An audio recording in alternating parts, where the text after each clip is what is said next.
Antes que tengamos el último mover de Dios sobre la tierra, un principio tiene que ser establecido en la iglesia del Señor. Y es un principio que podemos encontrar en las Escrituras. Antes que el bebé Jesús naciera, César Augusto dio la orden que se hiciera un censo. Ustedes se acuerdan en la palabra, en Lucas capítulo 2. César Augusto dio la orden que se hiciera un censo, y el censo decía que cada hombre tenía que saber cuál era la casa de su padre. Oye bien claro, hermano. Cada hombre tenía que ir a la casa de su padre y registrar en ese momento su familia en esa casa. De acuerdo aquí a Lucas capítulo 2, fue una ordenanza reconocida a toda la tierra en ese momento, en ese instante. Así que José tuvo que hacerse, ¿verdad? Hacerse una pregunta muy importante él personalmente. Y recuerden que él estaba ya comprometido con María en ese tiempo.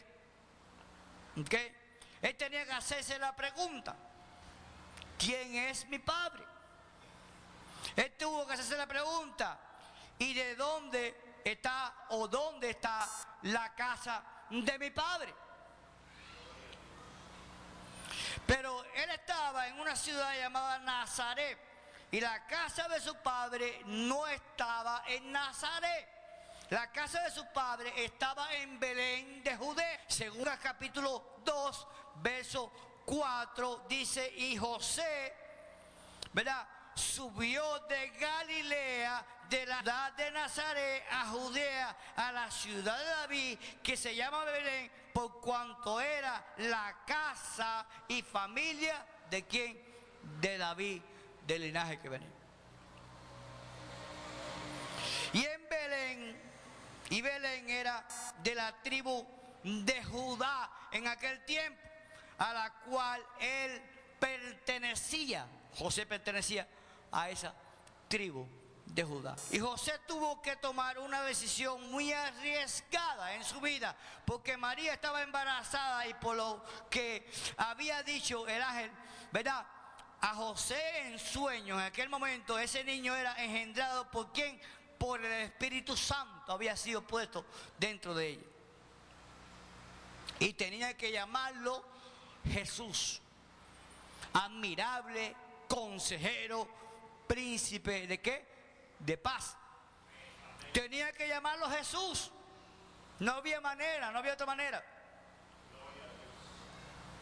Así que tomó el riesgo de volver a la casa de su padre, emigrar a una posición más perfecta, sin que el niño naciera antes de ¿qué? De tiempo. Qué fácil. Ahora lo quieren sacar un día antes.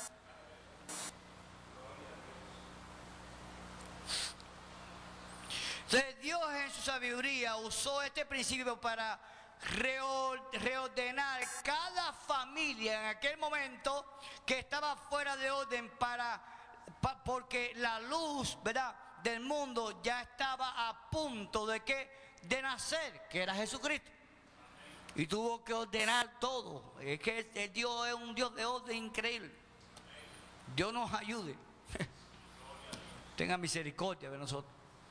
Tuvo que ordenarlo todo. Y hasta que ese principio fuera establecido, el bebé Jesús, el cual no podía nacer de ninguna manera.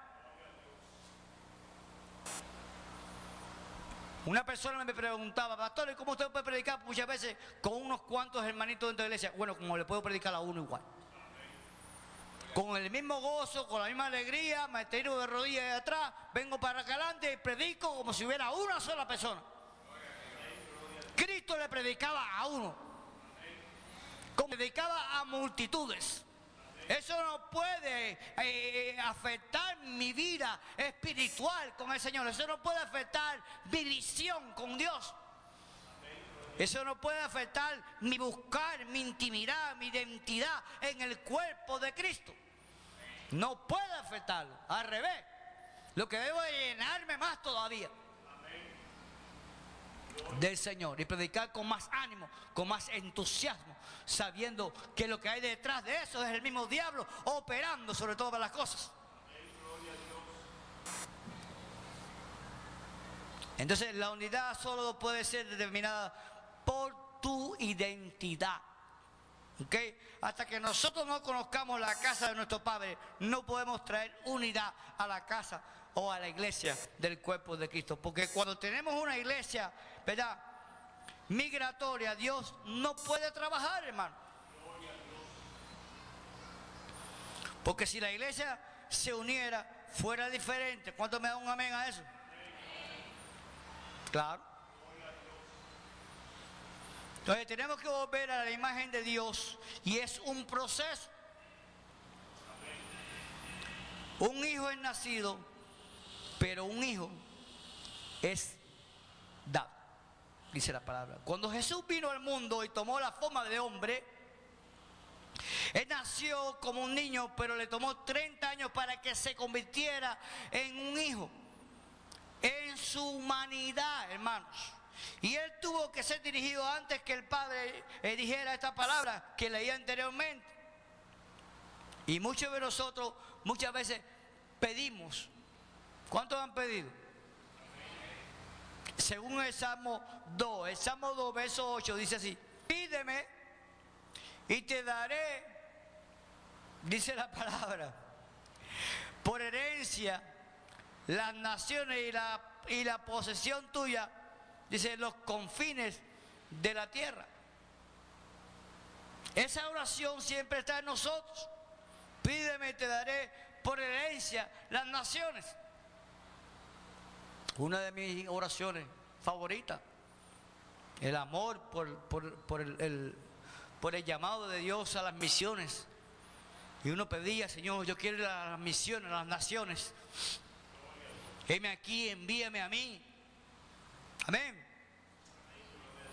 Pero no leemos el verso anterior que dice, verso 7, que dice: yo publicaré el decreto de Jehová, me ha dicho, mi hijo eres tú, yo te engendré, dice la palabra, hoy.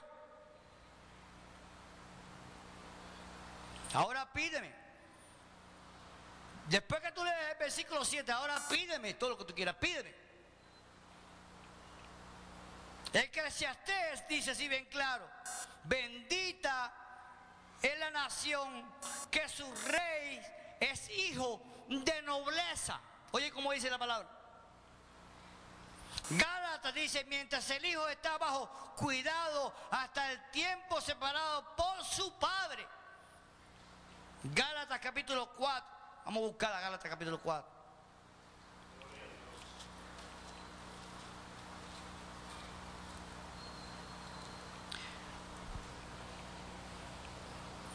Verso 1 y verso 2.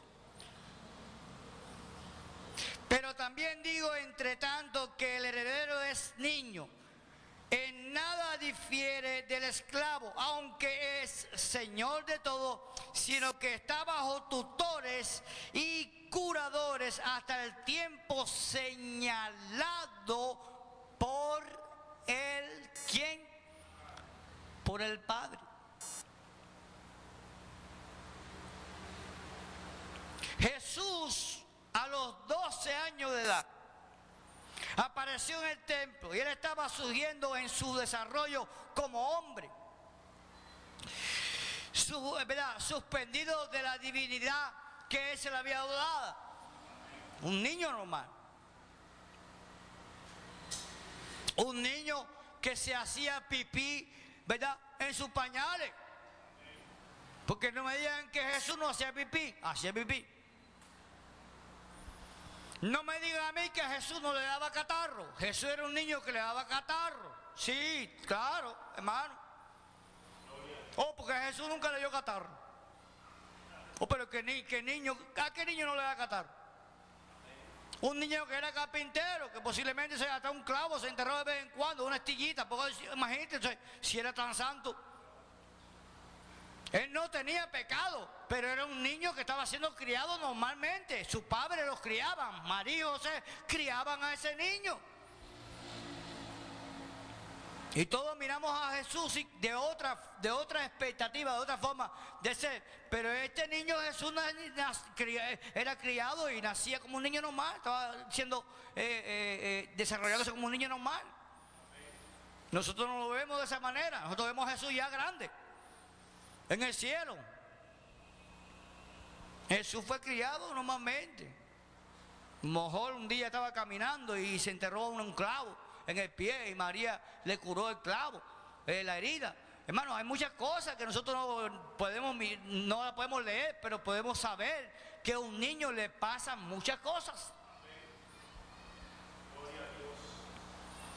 Entonces a los 12 años estaba surgiendo en el desarrollo como un hombre, ¿verdad? Pero fuera de la humanidad, ¿verdad? Divina de Dios. Y